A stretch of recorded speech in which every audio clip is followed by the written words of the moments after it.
great at that because without that, I get off track so many times, and he's like, "Oh, we got to get back to it," and I know that I would wind up not realizing how uninteresting something is, but he's a lot of times thinking about, all right, what are they thinking out there? What's going through their heads out there, and how do I make this a listenable fucking experience? My name's Bobo, and I was wondering, can you cite like a single moment where you were inspired to become a comedian? Yeah, watching Richard Pryor in 1979, 1980 on my TV with my parents, watching live in concert. It's the best stand-up ever done, Richard Pryor live in concert.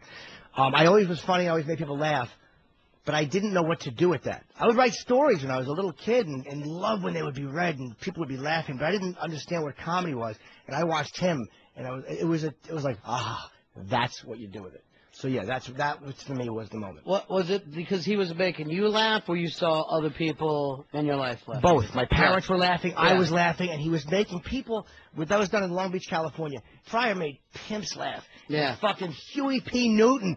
He fucking he introduced Huey Newton. You know how radical you have to be? I introduced Opie and Anthony, and that shouldn't be done. He fucking introduced Huey P. Newton, the fucking leader of the Black Panthers, man. Those are the guys he made laugh. I mean, he fucking had. And at the same time, he had your parents. You know, I mean, that's really, really strange. And it's a powerful thing, I think, when you're a little kid and you see your parents laughing at something. Even if you don't get it, you're like, here's these people who I see being straight or are serious a lot, and they're losing it. And that's a powerful thing for a kid to see. Well, he was so beautiful because he was doing really necessary and poignant racial stuff. And it was needed, and it was genuine, but he never tried to make you feel guilty. I love that about him. He never tried to make you feel guilty about being a white guy, so you didn't have that out. You had to acknowledge it because he was just accurately portraying things. And he was beautiful, man. He really was. My name's Blake. Hi. And I had a question. You know, you were talking about, like, how you put it a post-timeless world now with all these special interest groups and all that, how they, you know, find reasons to pick apart, you know, like one little thing you say. I was wondering, how do you think that's affecting comedians and all that coming up? Like say, you get the average guy who's like trying to stand up now. Do you think it's harder for him to like try to break out? Say, for example, if you get Richard Pryor or Sam Kinison trying to debut in this post-timeless world, it'd be almost impossible for them to kind of make it because you've got all these special interest groups, and at the same time you have the same things where it's affecting like even like comedy movies, like say a movie like Blazing Saddles or Zorro the Gay Blade. There's no way that would ever be allowed in this. And how do you think that affects like comedians trying to up-and-coming comedians? Could Pryor break out the same way that you saw him in '79? Would that still happen? Well, the necessity of what Pryor did is different now because times are different now. But the genius of him would be the same. He's Richard. Kinison was Kinison. Even though they didn't have as much political correctness, people stood outside with fucking signs and the women's groups. They were attacked, man. Pryor, they were going to arrest him on stage one time for the Lenny Bruce thing, but he had 12,000 people in the audience, and they thought better of it because a fucking riot would have broke out. I mean, these are guys. Look at Lenny. Lenny didn't have political correctness, but Lenny shone. I mean, and he was never as funny as Pryor. But even Richard would acknowledge that Lenny kicked open the door for him to be able to do what he did. So yes, Pryor would succeed today. Truly funny people, I think, will not rise above it and change, but find a way to fucking take whatever it is at the time that's so repressive and you kick it in the balls. You can't co-sign it. You can't co-sign it because that's what, to me, what comedians do. It's our job in a way is to take what's awful and what people hate and make it funny. To me, that's I guess what I love about comedy is like I don't want to hear about fucking holding my girlfriend's purse in the mall. Gives a shit. It's like you know, like people who after 9/11. I remember. I mean, you couldn't go on stage and talk about 9/11, but the Comedy Cellar.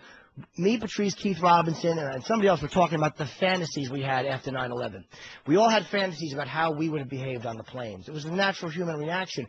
And we started laughing at what idiots we were. And that's what we went on stage the week of and started talking about. Again, you have to be careful where you put the joke.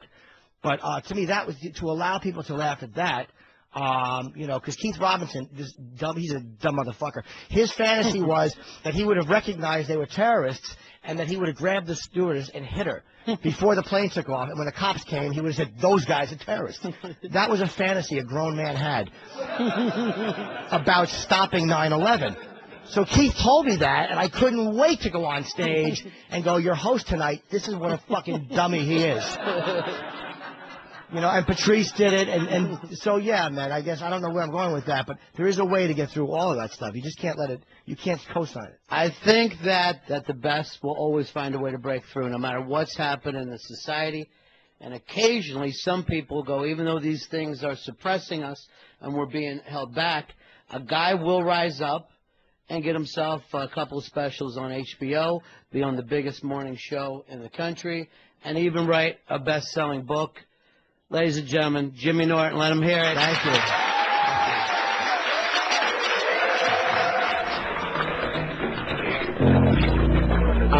Unmasked on XM. Truth in comedy. Brought to you by BowDogLife.net. Playing poker has never been easier. Sign up for free today at BowDogLife.net. This XM exclusive comedy presentation was recorded at the XM Performance Theater in Washington, D.C. With thanks to Jamie Carr, Chris Walsh, and Rick Hamilton. Unmasked with Jim Norton was hosted by Ron Bennington. Recorded by Alex Hodge. Editing by William E. Black. Post-production by Aaron Lee. Executive producer, Kenny Curtis. Yeah, I really am a hypocritical little scumbag. I'm up here trashing Britney Spears' ass. She's really stupid. What a dummy. I would still gladly lay back and let her shit in my mouth. Unmasked is produced exclusively by XM Satellite Radio.